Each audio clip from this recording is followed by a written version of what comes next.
Yeah, obviously, credit to Paul. They made it, real spirited effort. Chris obviously is doing a great job. That's not the DePaul that, that we've competed against. So, credit to them. And, it's like I say to the players, like whatever, we get everyone's best effort. We've, I guess we've earned that. And sometimes, what we get the best version of everyone every time we step on the court. And, obviously the first half was, disappointing on a number of levels, but, just huge, huge character step-up performance from Jalen Stewart. Taris had been in a little bit of a funk, so that's the best we've seen since Xavier. I thought he played like a real warrior and played with honor, and it's something you could be really proud of. Solo, huge block, and then some big shots, and then obviously Aiden's first half, gave us some life when we were really struggling. And Jay Ross, obviously is, not much there offensively, but his defense, I thought was a real factor, and where he ends up, being a plus 12 there.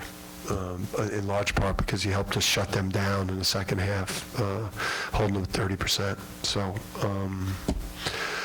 like I said, every game at this point is that we win is a good win. Yeah, I guess when a game plays out like that, I guess the obvious question is, what was the message at halftime? What did you say? I just went in there for like a 45-second just tirade, and then I left to try to just get my thoughts together and think about some adjustments, and then Kamani and Luke stayed an additional minute in there and unloaded on the group, so it was a game obviously that we could ill afford to lose, in a game where your best player and a two-time champion and one of the best players in the league, goes 1 for 14, but I'll credit Alex, he did a lot of other things out there. But when you're under circumstances like that, when you're already down another great player, I'm just happy that we were able to, win by 11 with the way that game was headed. And Alex played all 40, and I think he leaked the Big East in minutes played, if I'm not mistaken. Is that, I'm sure part of that is Liam not being there, but is that a concern, and do you want to try to get him a little? Yeah, it was just, you saw that game, we get down right from the start, and he does so much out there to get people organized and different things, whether it's scouting stuff on out-unders or sets that are coming or matchups, and then offensively helping people be organized with the stuff that we're running. So, yeah, I wish that I felt like there was a window to get him a minute or two, but we trailed, and I don't want to play anybody 40 minutes. Situations like that where his shot's not falling, is it encouraging to just see the way Alex is still aggressive, but had 8 assists? Yeah. Shots. Yeah, but I thought he showed growth of keep shooting. If he made a couple more, he probably would have taken 18. And he has to do that right now with Liam out, and it's part of his development, just coming back, for this third year, and learning what it really means to be the face and the top guy in the scouting report, and he doesn't have the luxury of playing, on as loaded a team. So, he's going to continue to get better at making harder shots. And I was just happy that he stayed aggressive. I was happy that he continued to put pressure on the paint. And even when he's missing shots, he still creates space for other people to, because they're literally grabbing him. And, I don't want to do that again because.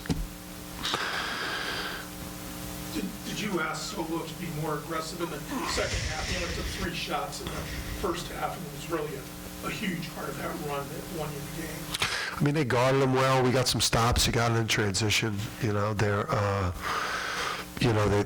chased hard, and they were real physical with him, and so he had limited opportunities that way. But, he made some clutch shots, and the floater, the big three, the 4-point play.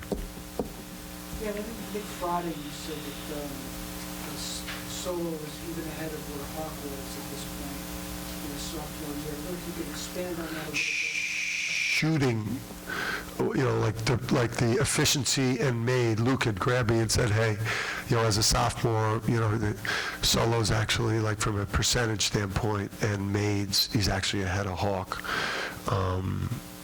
That way. Hawk, and I thought Solo's block today was like, and I thought he had some breakdowns, but I thought he also made some athletic plays where he got passing lanes, and he just got to fly around. I think he's such a UConn,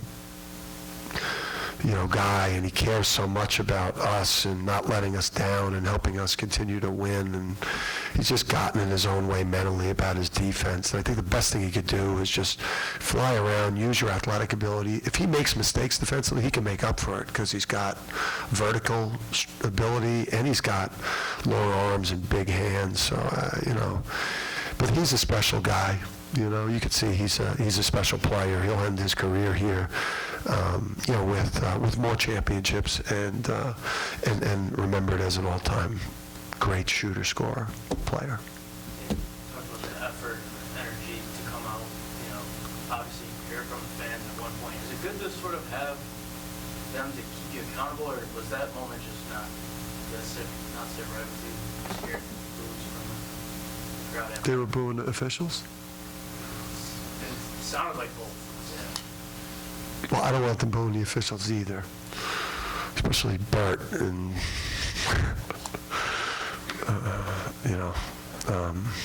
Jeff, these guys, and even the young guy, Nate.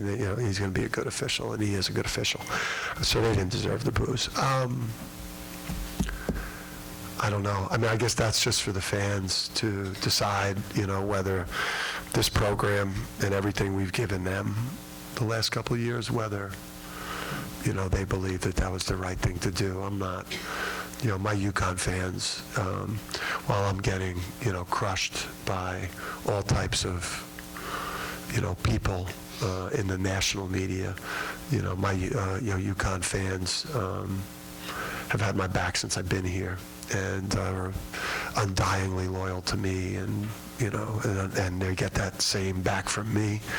And, that's why I'll never coach basketball in any other place unless you guys just don't want me here anymore. But, that's for, I guess, the fans to decide whether, they think based on everything we've given them the last 2 years, whether, whether that was warranted or not. Yeah, was there something really specific you needed to get across at halftime right away? You yelled to them, run, get in the locker room, and then, you mentioned kind of laying into them. Is that just, was there value in just doing that with volume, or was there a very specific? I don't think it helped. I mean, I don't think us yelling at them helped. It was more we were frustrated and we needed to get that out of our system so that when we returned to the locker room that we could, then talk about things we need to improve on and adjust. But it was, there's a standard here, and, relative to the fans and their reaction. I mean, there's just, there's a standard that we've established, that we're not at right now. It's frustrating. It's frustrating for the team. It's frustrating for the coaches. At times it's frustrating for the fans too. But I do think, if we're ever able to get, Liam on the court again and get fully healthy and get that version of Taris consistently, and get that version of Jalen Stewart consistently, and get that defensive impact, from Jaden Ross consistently, and get that type of scoring and offensive punch off the bench from Aiden Mahaney. You're seeing Hassan struggle physically. That's why his play has deteriorated. But I think we'll be able to, his minutes have been down. We're doing things in practice for him to try to get his legs back. But, again, if we could ever get, Liam back on the court here, when Liam was on the court, we were playing to a top 12 level in the country. You know, his absence has caused a lot of problems for the team that this team can't overcome at this point. So we just got to find a way to battle until we get whole again. How is this team at handling frustration? If they're in situations they haven't been in yet before, are they good at playing through it, or is that something you're coaching them through? Yeah, I mean, it's you know, it's stressful to play at UConn, and you know, when you're not as good as we've been, it's uncharted territory for Alex and Samson and Hassan and you know, and Solo and Jalen and Jaden. I mean, they're not used to playing this many games like this. I mean, they're used to dominance, and then you know, I think even the new guys, Taris and you know, Aiden. I mean, it's a different type of pressure when you play at a place like UConn, and you know, but these guys, you know, what we're trying to do is incredibly hard. You know, like what we did. You know, we did things that no one had ever done last year. You know, the former national champs that went back to back. I mean, they returned their whole team. You know, or pretty much their whole team.